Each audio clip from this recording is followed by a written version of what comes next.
L'agneau qui est assis sur le trône. Apocalypse 5, versets 1 à 14. Nous venons juste de voir le chapitre 5 de l'Apocalypse.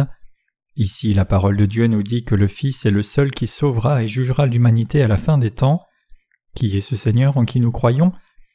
La parole nous dit que Jésus-Christ est le Sauveur pour ceux qui croient en lui, le juge de toute l'humanité et le roi des rois.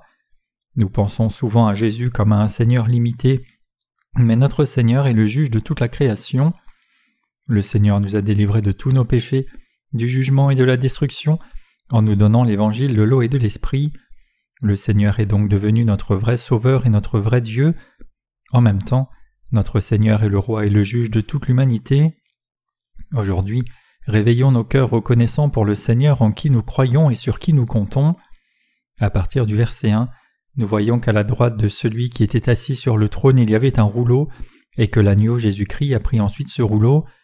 Nous voyons ici dans le dernier verset que le Fils de Dieu était assis sur ce trône. Cette parole nous dit que le Fils sera bientôt le juge de toute l'humanité, des croyants tout comme des incroyants. Nous pouvons donc savoir et croire que Jésus est Dieu qui est devenu le juge de tous. Notre Seigneur ne limite pas ses récompenses et ses punitions à nous seulement qui sommes nés de nouveau, mais il est le vrai juge et le roi des rois pour toute l'humanité et toutes les choses dans l'univers. Les gens disent souvent que nous sommes maintenant entrés dans le XXIe siècle. Cela pourrait être le temps du retour du Seigneur. Quand nous disons que le retour du Seigneur est imminent, cela signifie aussi que la destruction du monde est imminente.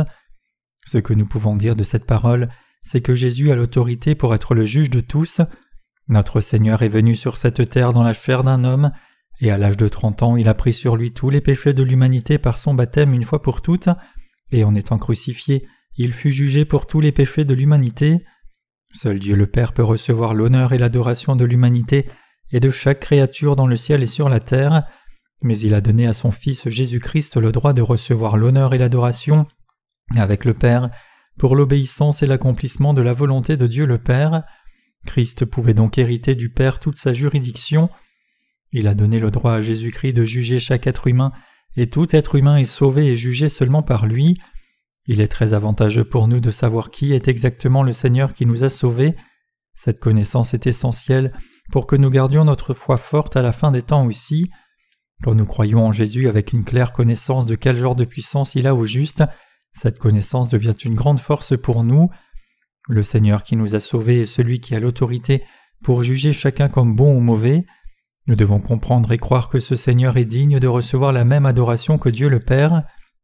Le passage nous dit que notre Dieu est venu sur cette terre et a été tué, qu'avec son sang il a racheté des hommes pour Dieu de toute tribu, toute langue, tout peuple et toute nation, et qu'il les a fait devenir des rois et des prêtres en présence de notre Dieu pour régner sur la terre. Ce passage nous dit qu'alors il y avait des voix d'anges dans le ciel au nombre de 10 000 fois des mille et des milliers de milliers, louant et adorant le Seigneur d'une voix forte. Digne est l'agneau qui a été tué pour recevoir la puissance et la richesse, et la sagesse et la force et l'honneur, et la gloire et la bénédiction. Jean continue par le témoignage de ce qu'il a vu et entendu dans le verset 13. Et toutes les créatures qui sont dans le ciel, sur la terre, sous la terre, sur la mer et tout ce qui s'y trouve, je les entendis qui disaient: à celui qui est assis sur le trône et à l'agneau soit la louange, l'honneur, la gloire et la force au siècle des siècles. À qui alors chaque créature donne-t-elle toute la gloire? C'est à l'agneau qui est assis sur le trône que revient toute la bénédiction, l'honneur, la gloire et la puissance, pour toujours et à jamais. La gloire, la louange et l'adoration de l'humanité ont eu l'habitude d'être réservées pour Dieu seulement, le Père de Jésus-Christ, mais parce qu'il fut donné à Jésus-Christ maintenant la même autorité que le Père en venant sur cette terre et en délivrant l'humanité de ses péchés, de la destruction et du jugement, pour ce salut d'expiation il partage toute la gloire avec le Père et est devenu notre Sauveur digne de toute l'adoration. Pensez juste à cela, que Jésus est assis sur le trône, qu'il est Dieu et le juge de tous, qu'il est notre Sauveur et qu'il nous apporte la grande gloire qui remplit nos cœurs. C'est juste, le Christ est le roi des rois, le Dieu de la création, par qui tout dans l'univers a été créé. Parce que notre Christ est le Dieu de la création qui est venu sur cette terre et nous a sauvés par son eau et son sang, il est digne que tout être humain et toute chose dans cet univers plie les genoux devant son trône et lui donne toute l'adoration, la louange, la gloire et l'honneur. Notre foi est grandement fortifiée et nos cœurs sont grandement encouragés par la connaissance que ce Seigneur est celui qui est assis sur le trône de gloire comme le juge de tous. Certaines personnes pensent que Jésus n'est que l'un des 4 grands sages, mais le Seigneur n'est en aucun cas seulement un homme.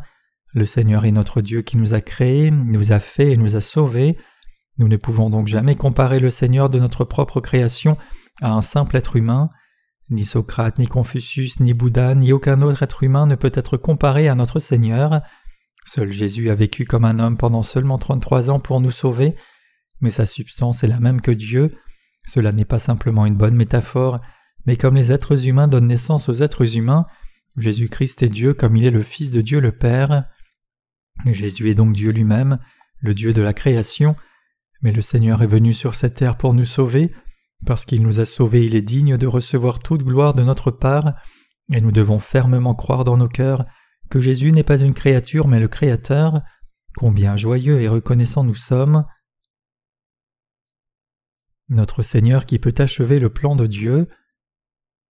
Personne à part le Christ ne peut ouvrir le rouleau scellé des 7 sceaux. Ce rouleau scellé des 7 sceaux est le rouleau des promesses de Dieu.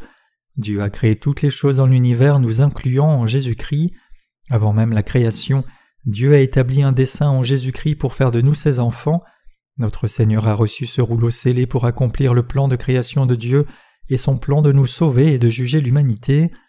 La parole de Dieu nous dit « Et personne dans le ciel ou sur la terre ou sous la terre n'était capable d'ouvrir le rouleau ou de le regarder.